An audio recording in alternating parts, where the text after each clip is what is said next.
Hello hi friends, welcome back to NRF. So actually ಹಾಕಿರೋ ವೀಡಿಯೋಸ್ಗಳೆಲ್ಲ ನೋಡ್ತಾ ಇದ್ದೀರಾ. ನಂದು ವೀಡಿಯೋಸ್ ಜಾಸ್ತಿ ರನ್ ಆಗೋದಕ್ಕಿಂತ ಶಾರ್ಟ್ಸ್ ತುಂಬ ಚೆನ್ನಾಗಿ ರನ್ ಆಗ್ತಾ ಇದೆ. ಸೊ ನಿಮ್ಮ ಸಪೋರ್ಟ್ ಹೀಗೆ ಇರಲಿ, ಹೀಗೆ ಸಪೋರ್ಟ್ ಮಾಡ್ತಾ ಇರಿ. ವೀಡಿಯೋಸ್ ಕೂಡ ನೋಡಿ ಎಂಜಾಯ್ ಮಾಡಿ. ಆಲ್ಮೋಸ್ಟು ನಾವು ಗೋಕರ್ಣ ಹೋಗಿದ್ದ ವೀಡಿಯೋ ಅಂತೂ ಪಾರ್ಟ್ ವೈಸ್ ನಾನು ತುಂಬ ಅಪ್ಲೋಡ್ ಮಾಡ್ತಾ ಬರ್ತಾ ಇದ್ದೀನಿ. ಸೊ ನೋಡಿ ನಿಮಗೆ ಹೇಗೆ ಅನಿಸುತ್ತೆ ಅನ್ನೋ ಕಮೆಂಟ್ ಸೆಕ್ಷನಲ್ಲಿ ಕಮೆಂಟ್ ಹಾಕಿ. ನನ್ನ ಒಂದು ಎಕ್ಸ್ಪೀರಿಯೆನ್ಸ್ನ ನಾನು ನಿಮ್ಮ ಜೊತೆ ಶೇರ್ ಮಾಡ್ಕೊಳ್ತಾ ಇದ್ದೀನಿ ಅಷ್ಟೇ.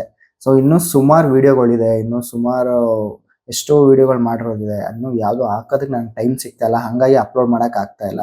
ಸೊ ಬೇರೆ ಬೇರೆ ಕೆಲಸಗಳಲ್ಲಿ ಸ್ವಲ್ಪ ಬ್ಯುಸಿ ಇದ್ದೀನಿ. ಸೊ ಹಾಗಾಗಿ ಯಾವುದು ಕೂಡ ಅಪ್ಲೋಡ್ ಮಾಡೋಕ್ಕಾಗ್ತಿಲ್ಲ. ಸೊ ಫ್ರೀ ಸಿಕ್ಕಿದಾಗೆಲ್ಲ ಅವಾಗ ಸ್ವಲ್ಪ ವೀಡಿಯೋಗಳನ್ನ ಅಪ್ಲೋಡ್ ಮಾಡ್ತಾ ಇದ್ದೀನಿ. ಸೊ ನಿಮಗೆ ಯಾವ್ಯಾವ ವೀಡಿಯೋ ಲೈಕ್ ಆಗುತ್ತೆ, ಸೊ ಖಂಡಿತ ಅದಕ್ಕೆ ಲೈಕ್ ಮಾಡಿ ಮತ್ತು ನಮ್ಮ ಚಾನಲ್ನ ಸಬ್ಸ್ಕ್ರೈಬ್ ಮಾಡ್ಕೊಳ್ಳೋದನ್ನ ಮರಿಬೇಡಿ. ಏನಪ್ಪ ಇವತ್ತು ಮಾತಾಡ್ತಾ ಇದ್ದಾನೆ ಅಂತ ಅನ್ಕೊಳ್ತಾ ಇದ್ದೀರಾ? ಹೌದು. ಸೊ ಆ್ಯಕ್ಚುಲಿ ನಾವು ಗೋಕರ್ಣದಿಂದ ಹೊನ್ನಾವರ ಹೋಗಬೇಕಾದ್ರೆ ಇನ್ಸ್ಟಾಗ್ರಾಮ್ 360ನಲ್ಲಿ ವೀಡಿಯೋಗಳನ್ನ ಮಾಡಿದ್ವಿ. ಸೊ ಅದ್ರಲ್ಲಿ ಆಲ್ರೆಡಿ ಕೆಲವು ಶಾರ್ಟ್ಸ್ಗಳನ್ನ ಅಪ್ಲೋಡ್ ಮಾಡಿದ್ದೀನಿ ಲಾಸ್ಟ್ ವೀಡಿಯೋದಲ್ಲಿ. ಸೊ ಇನ್ನೂ ಕೆಲವೊಂದು ಶಾರ್ಟ್ಸ್ಗಳು ತುಂಬ ಚೆನ್ನಾಗಿ ಒಂದು ಡ್ರ್ಯಾಗ್ ರೇಸ್ ಥರ ಮಾಡಿಕೊಂಡು ಒಂಥರ ಮೂಮೆಂಟ್ಸ್ಗಳನ್ನ ಎಂಜಾಯ್ ಮಾಡಿಕೊಂಡು ಆ ರೈಡೇ ಒಂಥರ ಸಕ್ಕತ್ತಾಗಿದೆ. ಸೊ ಆ ವಿಡಿಯೋನ ಈ ಫುಟೇಜಲ್ಲಿ ಹಾಕಿರ್ತೀನಿ, ನೋಡಿ. ಬರೀ ಇದೊಂದು ಜಸ್ಟ್ ಒಂದು 5 to 6 ಮಿನಿಟ್ಸ್ವರೆಗೂ ಅಷ್ಟೇ ಇರೋದು ವಿಡಿಯೋ ಇದು. ಫುಲ್ ವಿಡಿಯೋ ಇವಾಗ ನಾನು ಅಪ್ಲೋಡ್ ಮಾಡ್ತಿರೋ ವಿಡಿಯೋ ಏನಿದೆ ಅದು ಬಂದು ಜಸ್ಟ್ ಇನ್ಸ್ಟಾ 360ನಲ್ಲಿ ರೆಕಾರ್ಡ್ ಮಾಡಿರೋದು ಮಾತ್ರ, ಗೋಪ್ರೋನಲ್ಲಿ ಮಾಡಿರೋದಲ್ಲ. ತುಂಬ ಚೆನ್ನಾಗಿ ಬಂದಿದೆ. ಸೊ ಅದನ್ನು ನಾನು ನಿಮಗೆ ತೋರಿಸ್ಬೇಕು ಅಂತ ಈ ವಿಡಿಯೋನ ಮಾಡ್ತಾ ಇದ್ದೀನಿ. ಸೊ ನೋಡಿ ಎಂಜಾಯ್ ಮಾಡಿ. ಯಾರು ನನ್ನ ಚಾನಲ್ನ ಸಬ್ಸ್ಕ್ರೈಬ್ ಮಾಡ್ಕೊಂಡಿಲ್ಲ ದಯವಿಟ್ಟು ಸಬ್ಸ್ಕ್ರೈಬ್ ಮಾಡ್ಕೊಳ್ಳಿ, ಮರಿಬೇಡಿ.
ಸೊ ನೋಡಿದ್ರಲ್ಲ ಫ್ರೆಂಡ್ಸ್, ಹೇಗೆ ಅನ್ನಿಸ್ತು ನಿಮಗೆ?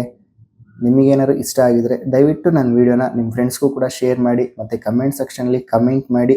ನೆಕ್ಸ್ಟು ಬೇರೆ ಯಾವ್ದಾದ್ರು ಏನಾದ್ರು ನನ್ನ ಕಡೆಯಿಂದ ಮಿಸ್ಟೇಕ್ಸ್ಗಳಿದ್ರೆ ಅದನ್ನು ಕೂಡ ತಿಳಿಸಿ, ನಾನು ಅದನ್ನು ತಿದ್ಕೊಳ್ತೀನಿ. ನನ್ನ ಕಡೆಯಿಂದ ಬೈಕ್ ರೈಡಲ್ಲಿ ನೀವೇನು ಎಕ್ಸ್ಪೆಕ್ಟೇಷನ್ ಮಾಡ್ತೀರಾ ಅದನ್ನು ಕೂಡ ತಿಳಿಸಿ. ಆ ಥರ ವೀಡಿಯೋಗಳನ್ನ ಕೂಡ ಮಾಡೋದಕ್ಕೆ ಟ್ರೈ ಮಾಡ್ತೀನಿ. ಸೊ ಇಲ್ಲಿಗೆ ನನ್ನ ವೀಡಿಯೋನ ಎಂಡ್ ಮಾಡ್ತೀನಿ. ಸೊ ಯಾರ್ಯಾರು ನನ್ನ ವೀಡಿಯೋಗಳನ್ನ ನೋಡ್ತಾ ಇದ್ದೀರಾ ದಯವಿಟ್ಟು ಶೇರ್ ಮಾಡಿ, ಕಮೆಂಟ್ ಮಾಡಿ, ಸಬ್ಸ್ಕ್ರೈಬ್ ಮಾಡಿ, ನನ್ನ ಹಳೆ ವೀಡಿಯೋಗಳನ್ನ ವಾಚ್ ಮಾಡ್ತಾ ಇರಿ. Thank you friends.